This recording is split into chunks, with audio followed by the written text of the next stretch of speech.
Greetings, ladies, gentlemen, and Philistines, to another riveting edition of Krista's Fireside Lectures.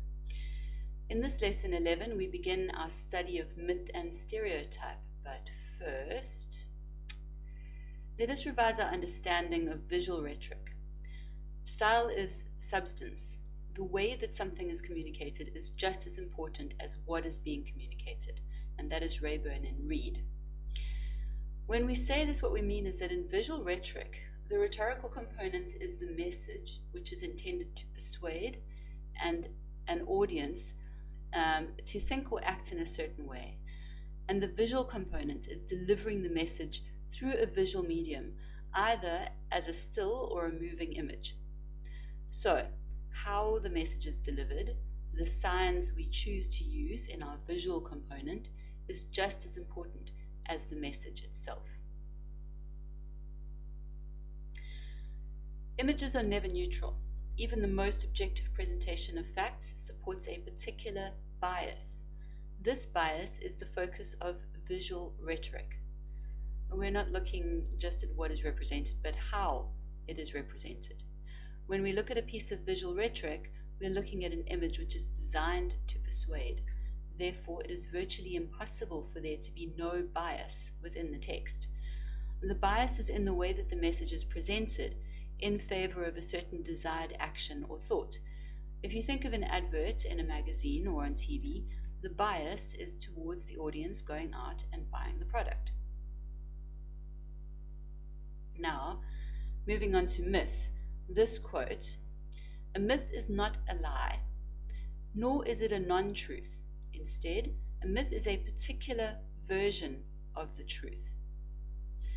This explains that a myth is someone's version of what they believe reality is or should be. Myths, in the form of folk tales, were designed to socialize people into the ways of a particular culture, to teach people what is desirable and what is not. But myth is visual. Myth in visual and media studies goes beyond folk tales. We see myths in different forms, for example, folk tales and urban legends and superstitions and stereotypes. Now, looking at a myth from a semiotic perspective, we see that a myth does not need to be a story. It does not have to be in narrative form. A myth can be signified by almost anything, from a consumer product such as a sports shoe to a billboard advertisement. In terms of our semiotic understanding of a sign, our use of this particular combination of letters to form the word tree is the signifier, while the signified is what our mind gives us when we see the word. It can be a tall gum tree or a flat crown acacia like the tree in the FNB logo, or a giant sequoia. Or whatever it is, the work of representation is to be found in how we make the meaning of that sign natural to us, so that we do not have to look for the meaning or ask someone to explain. Take a look at this sign. It is a flag. It is a national flag. It is our national flag. It represents our country as a symbol. But is this really an example of a myth? Any signification, whether it is an object, a photograph, an advertisement, or a newspaper article, has the capacity to carry mythical meaning. Crucially, a myth is a particular mode of communication and can inhabit any format of human communication.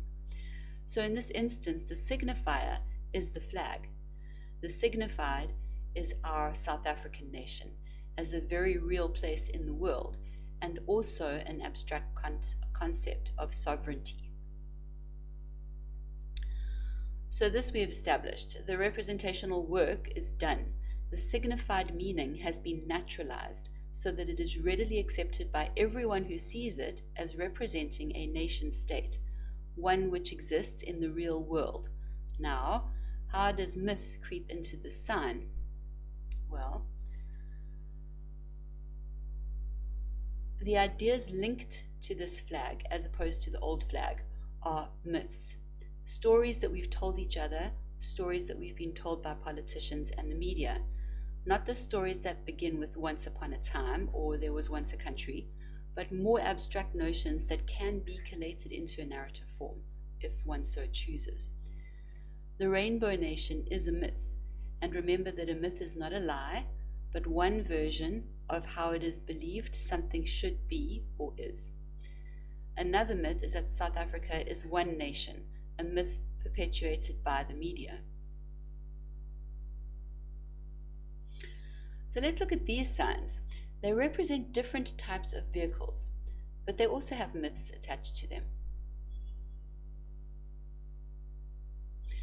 As you'll probably recognize, the myths attached to these symbols are of wealth and status, in the case of the Merc, and of adventure and freedom and going off the beaten path, in the case of Jeep and Land Rover.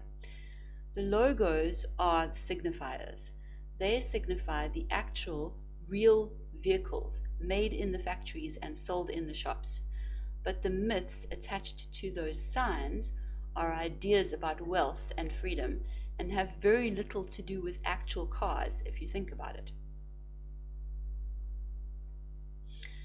Therefore, the meaning of any sign may become so obvious that it seems like second nature. Once this happens to a sign, myth adopts the sign and starts to attach an array of connotative meanings to the sign, so that the sign then starts to express meanings that are linked to a certain ideology. Do you remember we spoke about denotative and connotative meanings in one of our previous lectures? So when we look at the denotative meanings of the Merc logo, we can see that it signifies a vehicle, the actual thing that a person can sit in and drive around. The connotative meaning is that whatever the product is, it is a symbol of status and wealth. Those meanings have become attached to the logo over time, and they stand for a certain set of ideas or ways of thinking about things, or, to put it in a simple way, an ideology. So a myth is not a lie.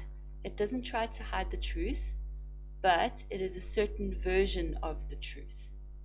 How is this version of the truth created? Ideology.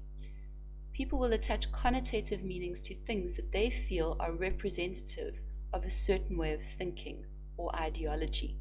For example, a red beret in South Africa was not known to represent communism until the EFF adopted it as part of their uniform. So the sign itself, the red beret representing part of the EFF uniform or the EFF, then picked up the connotative myth of being part of the EFF uniform and representing communism as an ideology. So myth and ideology. The version of reality is in keeping with whichever ideology the myth was produced to naturalize. Myths work to justify ideology, and therefore myths are always linked to ideology and cannot be fully understood without considering their ideological dimension. Any ideology employs myths in order to convince audiences that the ideas offered by the ideology are in fact natural and indicative of the way things should be. So, going back to the flag, let's consider the Rainbow Nation myth. This myth was produced to justify and naturalize the ideology of democracy and integration within South Africa. Its purpose was to convince South Africans that it was better to unite and live together in harmony rather than to resist the democratic process. The Rainbow Nation myth was intended to describe the way things ought to be. It was created to socialize South Africans into the new way of thinking and being in the new South Africa.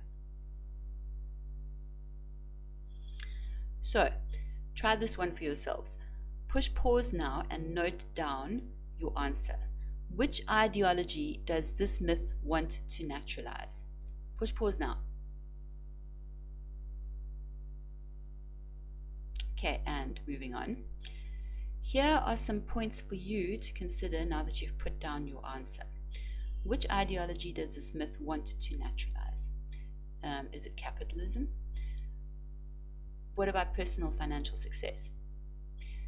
It encourages the mass buying and selling of consumer items. Does it or doesn't it? Now think about this. Okay, these are myths in action now. The soap, washing powder, or detergent ads evoke the myth of the home mother and the domestically oriented wife. Those are signs.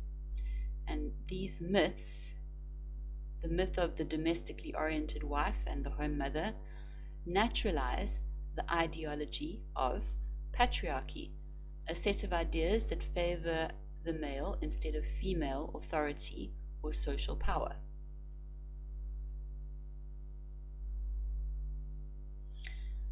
Moving on to stereotypes, which is a form of a myth, we see that a myth may not always function as a stereotype, but a stereotype is always a form of myth. A stereotype is a myth which describes a simplified view of certain people. This view is simplified because it omits any detail in the description of the group, reducing the stereotyped view of the group to a few recognizable characteristics. More accurately, a stereotype identifies a group of people by a few basic characteristics and then imposes specific traits or features onto the whole group that may only be applicable to a few individuals. Think about this for a moment, press pause and write down your answers. Which stereotypes do we have in South Africa? Or rather, what stereotypes do you hold about other South Africans? Press pause now. And moving on. Listen to the following stereotypes. All whites are racist. All blacks are criminals. All Muslims are terrorists. All women are bad drivers. And all men are rapists. Let me read this to you so that you can think about it for the next lecture in relation to the stereotypes that we've just heard. The stereotype then neutralizes any complexities and provides audiences with a set of categories that can be ascribed to various people. Thus, our world is simplified and easier to understand. We can easily categorize the people that we encounter and are different to ourselves. Unfortunately, stereotyped myths often emphasize negative traits which are insulting or derogatory to the represented group. The work of myth is to naturalize history or ideology. Myths attempt to hide their origins and ideological orientations while trying to obscure their political and social dimension and represent their meanings as natural. But when a myth acts as a negative stereotype, the fact that the myth hides its ideological orientations assists the myth in presenting a negative view of a certain group as the way things are, and not just a viewpoint.